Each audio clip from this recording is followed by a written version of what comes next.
welcome to my channel. Di video kali ini aku bakal jelasin tentang Smart City Innovation, di mana Smart City Innovation ini didukung perkembangannya oleh Business Engineering and Technologies Industrial Automation. Seperti yang udah aku jelasin di video yang pertama yang berjudul Sustainable Competitive Advantage and Blue Ocean Energy, kalau ini merupakan video kedua lanjutan dari UAS Manajemen Strategi. Tapi tenang aja, aku di sini bakal memperkenalkan kembali diri aku. Aku Anggita Kusumawardani atau kalian bisa panggil Gita. Aku merupakan salah satu mahasiswi Teknik Industri Universitas Pancasila dengan NPM 441921511. Video kedua ini yang berjudul Smart City Innovation merupakan UAS Manajemen Strategi yang diampu oleh dosen saya yang bernama Bapak Haris Adi Suwantoro STMBA.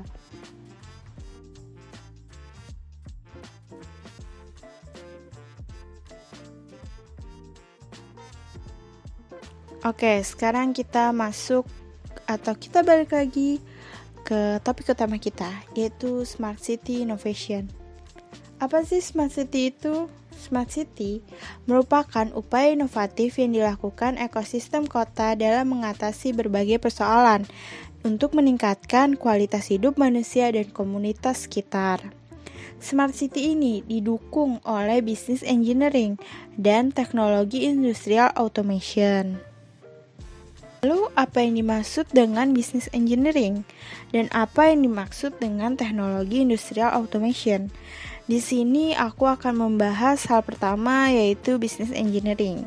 Business Engineering adalah pengaplikasian pengetahuan serta keahlian engineering dan information technology ke dalam suatu bisnis. Yang kedua, aku bakal jelasin apa sih teknologi industrial automation. Pada dasarnya, teknologi industrial automation adalah teknologi yang berkaitan dengan penerapan sistem mekanis, elektronik, dan sistem informasi berbasis komputer untuk mengoperasikan dan mengendalikan. Jadi, hubungan antara Business Engineering dan teknologi industrial automation adalah sama-sama menggunakan sistem informasi. Bedanya, Business Engineering ke dalam suatu bisnis, sedangkan teknologi industrial automation untuk mengoperasikan dan mengendalikan berbasis komputer. Kedua hal ini dapat membantu suatu kota untuk mempermudah berbagai macam persoalan atau berbagai macam masalah di dalamnya dengan cara membagikan sistem informasi yang ada kepada masyarakat sekitar. Jadi semua masyarakat itu dapat mengakses dengan mudah dan juga dapat mencoba menangani masalah dengan cara melapor. Jadi Smart City ini banyak kegunaannya bagi masyarakat sekitar.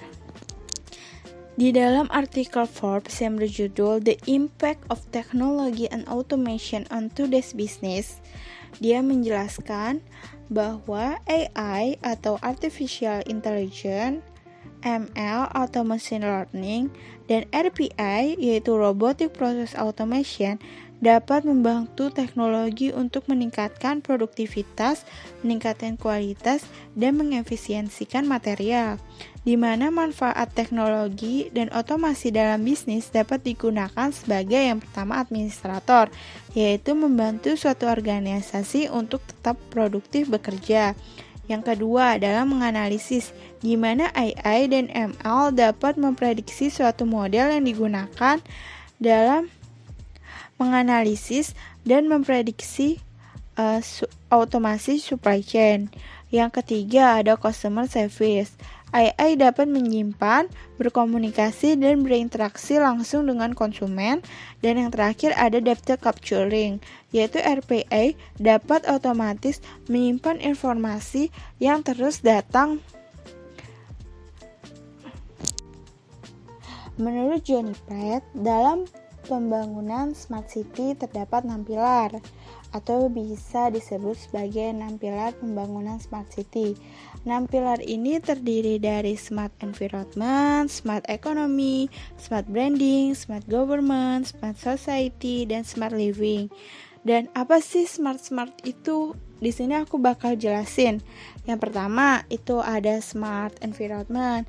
Jadi Smart Environment merupakan penata kelolaan lingkungan yang harmonis antar ekosistem yang terkait, pengembangan potensi bencana sumber daya produktif seperti banjir menjadi sumber daya listrik, dan pengendalian lingkungan melalui pemanfaatan TIC.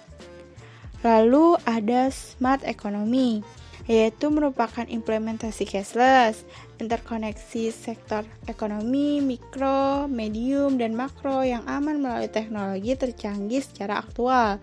Dan ada menjamin kebutuhan masyarakat melalui monitoring kecukupan ekonomi berbasis keluarga. Lalu ada Smart Branding.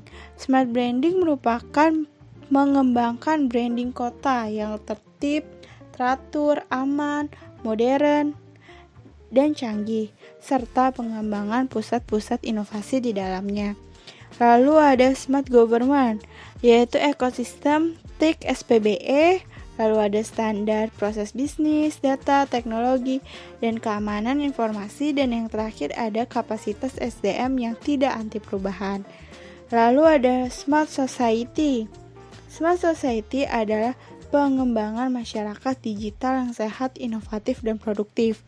Dan ada masyarakat yang adaptif dengan kecanggihan teknologi terbaru. Lalu yang terakhir, apa sih Smart Living? Smart Living itu pengembangan wilayah terpadu antara pemukiman, sektor pemerintahan, dunia usaha, pendidikan yang terpadu, jaminan keamanan, kenyamanan hidup bermasyarakat melalui pemanfaatan TIC. Lalu di sini aku bakal memberikan contoh dari ke-6 pilar Smart Living tersebut di dalam 6 pilar pembangunan Smart City tersebut untuk kawasan wisata prioritas.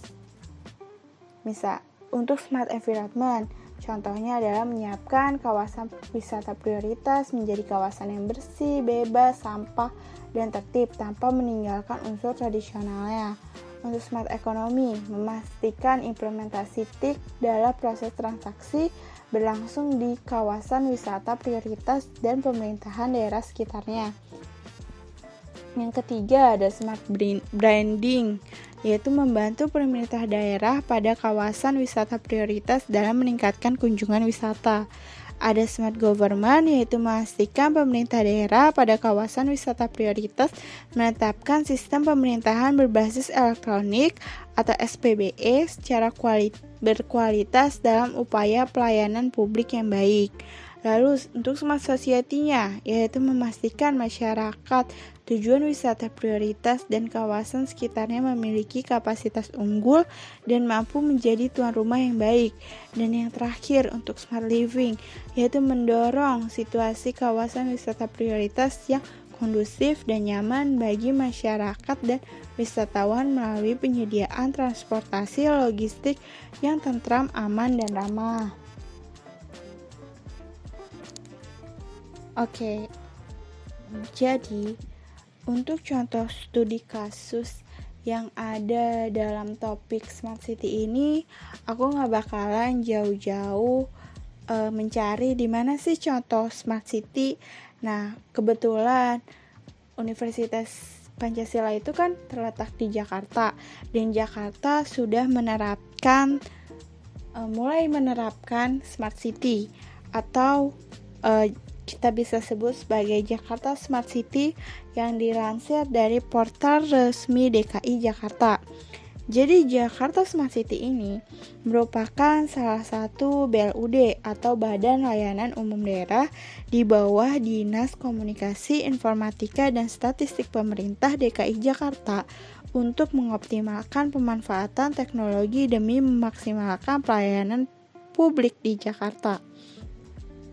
Jakarta Smart City ini dibuat karena Jakarta didaulat sebagai kota metropolitan yang membutuhkan solusi yang efektif dan efisien untuk mengoptimalkan pemanfaatan teknologi demi memaksimalkan pelayanan publik. Jadi Jakarta Smart City ini mengadopsi 6 pilar indikator pembangunan Smart City. Jadi karena Smart City ini berbasis teknologi informasi, terdapat beberapa aplikasi yang terintegrasi dengan Jakarta Smart City. Jadi ada 3 aplikasi utama, yaitu yang pertama ada portal Jakarta City, di mana kita dapat melihat CCTV di Jakarta selama 24 jam. Lalu yang kedua ada cepat respon masyarakat, yang merupakan kanal pengaduan. Dan yang terakhir adalah Jakarta Kini, yang merupakan pusat informasi resmi OPD dan BUMD. JAKI atau Jakarta Kini juga memiliki beberapa fitur.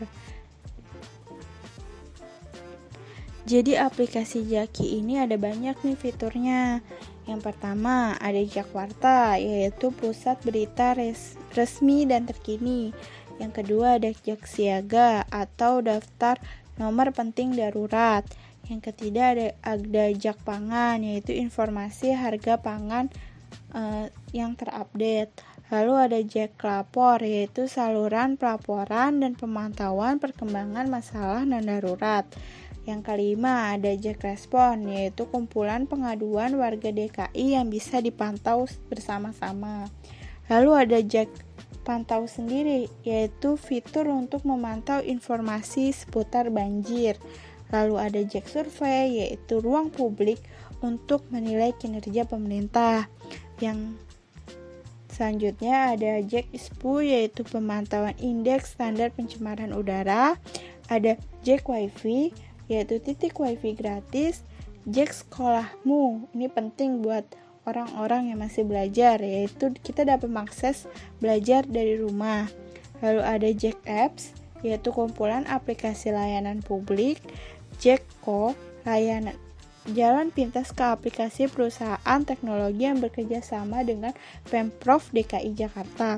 Dan yang terakhir ada Footprint, yaitu pemanfaatan teknologi informasi dalam penanganan COVID. Jadi Footprint itu sendiri pada saat COVID kemarin di JAKI kita dapat mengakses atau melihat vaksin booster yang tersedia. Jadi kita bisa mendaftar melalui aplikasi JAKI untuk mendapatkan vaksin secara gratis. Tentunya dalam membangun Smart City ini ada tantangan, yaitu antara lain yang pertama adalah pemerintah daerah terjebak rutinitas no APBD, no Smart City. Lalu yang kedua ada anggapan Smart City sama dengan proyek TIK, bukan sebagai perubahan budaya kerja. Yang ketiga ada kapasitas SDM teknis yang rendah. Yang keempat belum meratanya infrastruktur TIK. Dan yang terakhir kurangnya komitmen pemimpin daerah. Dalam hal regulasi, pemerintah pusat juga telah banyak memberikan ruang. Ada Peraturan Menteri Kominfo Nomor 8 Tahun 2019 yang memberikan kesempatan daerah untuk bisa berinovasi dengan leluasa. Pemerintah juga mengeluarkan Perpres Sistem Pemerintah Berbasis Elektronik dan Perpres 1 Data Indonesia. Dari berbagai sumber, saran yang harus dilakukan oleh kabupaten atau kota agar implementasi Smart City ini dapat terjadi, yaitu pertama memastikan bahwa Dewan Smart City memiliki wawasan dan niat baik untuk membangun kota melalui upaya-upaya inovatif. Yang kedua, menggalang kerjasama dengan semua pihak termasuk pihak-pihak di luar ekosistem internal dan kota. Dan yang terakhir ada keberanian daerah untuk mengembangkan kebijakan pro-inovatif dan kolaboratif. Oke, ini merupakan penghujung dari video ini. Aku ucapkan banyak terima kasih kepada kalian yang telah menonton video ini sampai akhir. Dan aku ucapkan terima kasih banyak buat kalian yang telah memberikan saran-saran terhadap video ini. Jadi jangan malu untuk memberikan saran-saran terkait kekurangan apa sih kekurangan aku di dalam video ini. baik dari materi, cara penyampaian, dan sebagainya. Jangan lupa masih ada satu video lagi untuk UAS, yaitu video terkait dengan analisis persaingan perilaku konsumen nilai fintech, strategi perusahaan dominasi pasar konsumen digital dari seluruh marketplace di e-commerce yang ada di Indonesia. Jangan lupa masih ada yang coming soon, yaitu analisis persaingan perilaku konsumen, nilai fintech, strategi perusahaan, dominasi pasar konsumen digital dari seluruh marketplace e-commerce. Thank you. Adios.